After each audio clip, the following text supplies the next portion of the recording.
Step away from him, step away, move.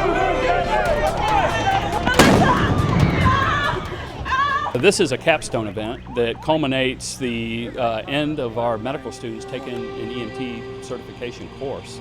We're one of the few schools in the country that actually does that. I believe we're the only school in the country that puts on an exercise of this magnitude.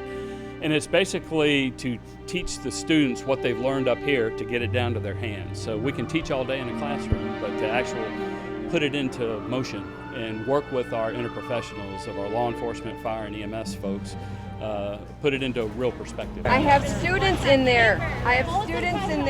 I was under the jurisdiction of other people who were coordinating all sorts of transportation and things like that. So I was basically, designated to certain places, and I respond in that area. So I went all over the place dealing with treatment and carrying and transporting, just wherever I was needed to help control the crowd.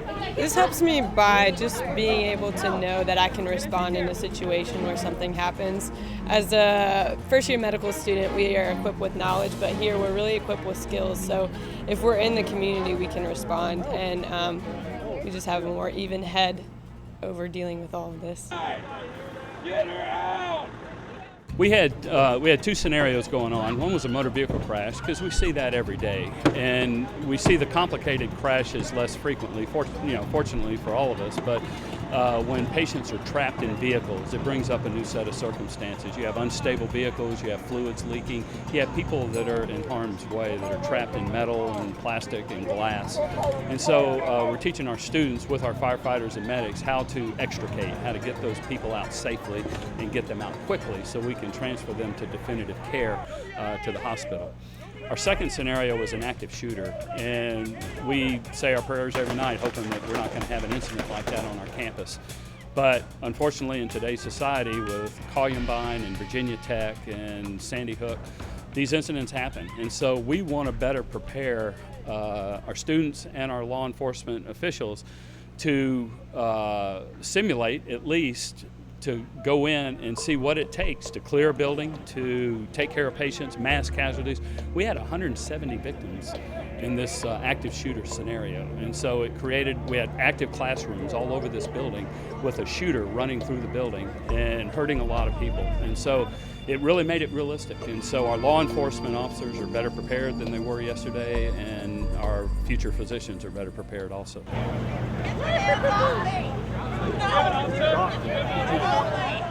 Well, anytime you have a mass casualty incident, they're rare in and of themselves. So to have an exercise like this, it gives us an opportunity to work together, whether it be utilizing comms or just the integration of multiple agencies working together.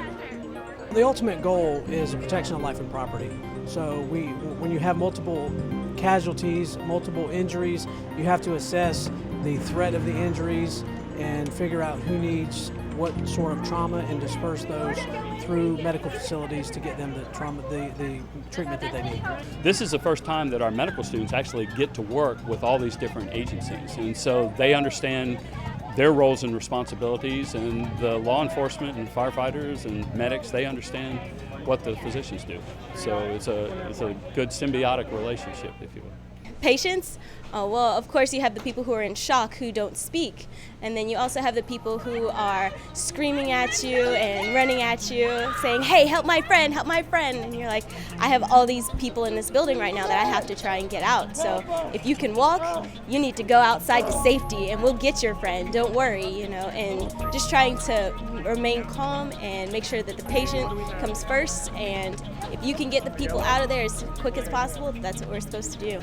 My role was to be a victim in a active shooter simulation inside the medical school itself. If there were ever a mass casualty incident, it shows you what kind of injuries are that need to be handled immediately, which ones can wait, and sort of how to manage a large group of people with a lot of injuries.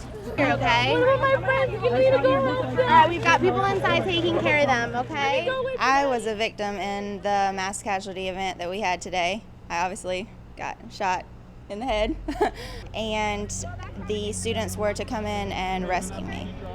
I definitely learned how important it is to be real and to actually address and not just go through the motions. Doing this last year and going through the checklists of exactly what you would do is very different when you're actually in the situation. And it's cool to see it from the perspective of the EMT where I was last year, and then from the perspective of the victim. So I definitely learned a lot of how I could better help others if a situation like this would arise.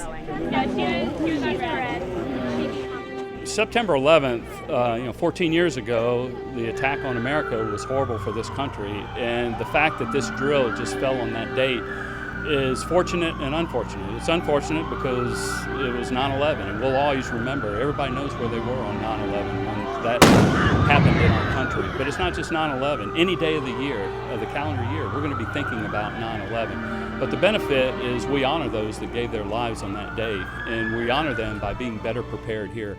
By if something were to happen on this campus, we're going to be better prepared to save lives and to mitigate such an incident so that we can protect lives, protect property.